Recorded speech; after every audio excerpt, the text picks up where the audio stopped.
Hey Sid, you want to go fishing with me? Is Mommy going? I don't think so. No. Oh, okay. Mom, you want to go fishing? Nah, you just go ahead. Okay. Hey, you want to go fishing with me? Sure. Pay up. Come on. Come on. Well, I guess we're going fishing anyway. Sid, you sure you don't want to go? Yes! You do want to go? No! Okay. Mom, last chance. Please just go. Okay, please just go. You're still going, aren't you? Yeah, but do I get to keep 20? Cut that out.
What do you got there, Rusty? Dayton, what do you got? Slightly bigger fish than we put out there. What'd you catch him on?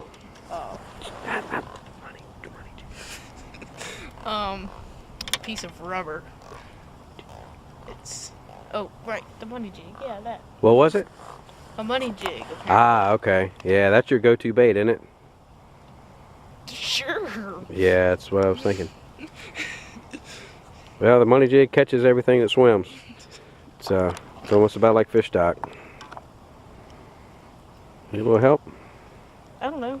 Maybe not. I think he's.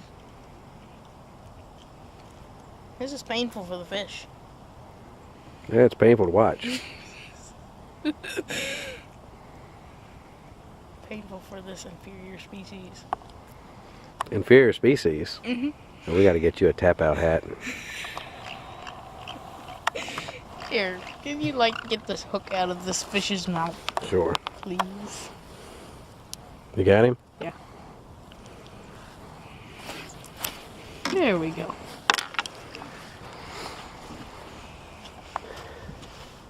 It's fish. That's the third fish that's not been a crappie. Apparently we are moving bodies of water now. We have to leave again. Come on, man. We're crappie fishing. What was that, a chartreuse and white grub? Told you to put the money grub on there. That was a money grub. Oh, man. All right. You said it catches everything that swims. Crank the motor up. Let's go. Yeah. I think I do.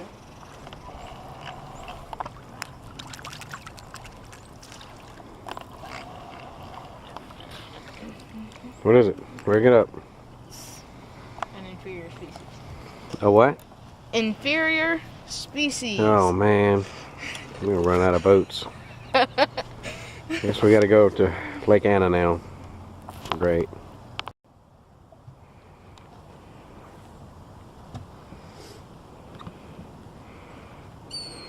Hey folks, I want to thank you for being with us today. I know prior to this we showed you a lot of great action from today. Things were a little slower than we hoped for. It is the 6th of January. It's a little cold out here, but we toughed it out. We caught some fish. Before we let you go today, just want to start out with I want to give you a little educational piece. Now that you've seen all that hot action, tell you a little bit about how we did that today, how we made that happen. A lot of people, I consider myself a crappie purist, and I get a lot of cards, letters, telegrams, telephone, Facebook, Twitter, MySpace, inquiries about just what is a crappie purist, and that's a good question. Crappie purist to me is it's about respecting the crappie. It's about focusing on the crappie. I don't actually allow myself to say the names of any other fish species. That goes along with the whole purist thing. I only fish for crappie. I do enter tournaments for other species, but I target crappie and I only weigh in crappie. One thing you've noticed in prior shows about being a crappie purist, it's tough being a crappie purist, quite honestly. One thing I have stuck with, if I catch a fish other than a crappie, I stop for that body of water for the day and I change bodies of water. That's why I focus so much on the Suffolk lakes where I can go to another body of water. If I go to my second body of water and end up catching another inferior species, then I have to return home and actually change boats and change bodies of water again. And yeah, it may be considered a little over the top, but wait a minute. Okay. Just 1 second here. Minor technical difficulty. Let's take a look at these seagulls. We do have a fish here. Yeah, seagulls. Woo. Sorry to interrupt the educational piece, but we'll get back to that in a minute. Unfortunately, we are changing bodies of water now because we have caught an inferior species. There you go. All right, Al. Unfortunately, this is something other than a crappie, and it's getting late today, so it's actually going to end our trip, which is a bit sad. It's not what I'd hoped for. We do appreciate and respect other fish, but well, not really. But we are going to get to the part. Sorry for that interruption. Well, actually, that's a good point to get back to. When you're going to be a crappie purist, you've got to, if you're going to have that kind of dedication, you're going to have to focus on something and use gear that you have confidence in. Because there's times where you'll go for long spells and not catch a fish, but you've got to keep your confidence level up. You've got to focus on your technique, changing techniques, and the presentation. And that's why it's really important for me. I like to use the. All right, like I was saying, we have a little bit of camera difficulty there. The go-to bait for me is the money jig, the money colors, the red, black, and chartreuse. You'll notice the slip bobber on there. I really wasn't going to show that on today's show. It has kind of been a well-kept secret for me. But that slip bobber does allow me to control the depth, which can be really important. Once you find the crappie, crappie do feed up, panfish do feed up most of the time, so you want to stay just above them. If you're fishing below them, it's not quite as easy to get them to bite. But I'm going to show you that one man, with one pole, and one bait, you don't need live bait, can catch a lot of fish. So we're gonna do that today.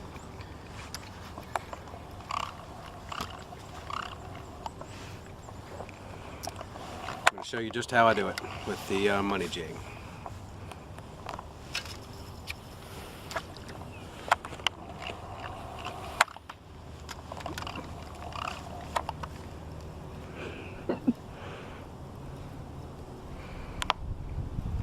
It is winter time, so don't be afraid to slow down and wind slower than you would in the spring, summer, or fall. This water's cold, fish are sluggish. I think one of the great things really about fishing one pole religiously and concentrating on it is you get to become an expert with your gear. And I think that's really important. Like a surgeon with a scalpel, a race car driver in his car, a policeman and his weapon, you get to really know your equipment. And I think that's really important. So, wish you don't catch them on every cast, but to show you just how good this money jig can be. Cast out again.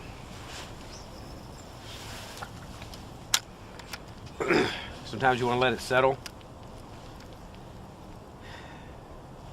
Maybe hop it a little bit, give it a little bit of extra action. Slow wind.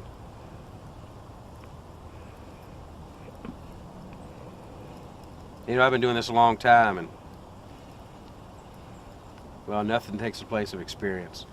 I mean, you can read on the internet day in, day in, all night long, but nothing really gets you more prepared for catching fish on a regular basis than actually experiencing it. Okay, we're gonna go ahead and end this educational part for today. And, Okay. I think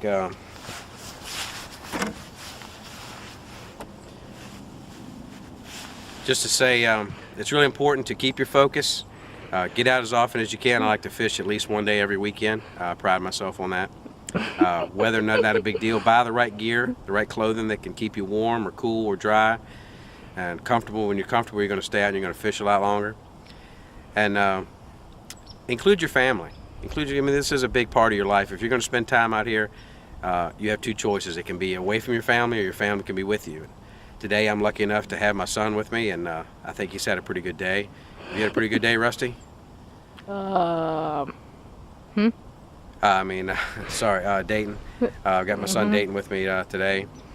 My daughter and my wife had some other plans, so just find somebody that you like to be with and spend some time with, and focus on one pole, one jig, and a color that you have confidence in. And I think at the end of the season you'll put more fish in the boat. So I think we're going to wrap this show up. We did catch an inferior species, so we're going to have to head back to the house. It's sad, but that's the way it goes. That's the way I roll. Just want to thank our sponsors. Please pay attention to them at the end of this show. They make it possible for us to do this. So keep those cards and letters and emails coming for any questions that you have, anything that we can help you with. We'll be glad to share information that we've learned over the years. And thanks to all the people that have guided me, gave me guidance and tips, especially friends that I made on Crappie.com. A lot of the older guys, like Bill and Jim B and Anchorman and Don G. They're really seriously old guys who, probably, well, let's just say they're not going to be fishing for, never mind. They're just, they're really helpful. They've helped me a lot, and I appreciate that. And we'll see you next week. Thanks for tuning in. And now for the sponsors. Ranger Boats. Castaways Bait Shop. Monk's Crappie. Would like to thank Monk's Crappie. Ballerina Poles. Shimano. Power Pro Braid. Spider Wire. And okay, thanks for being with us today.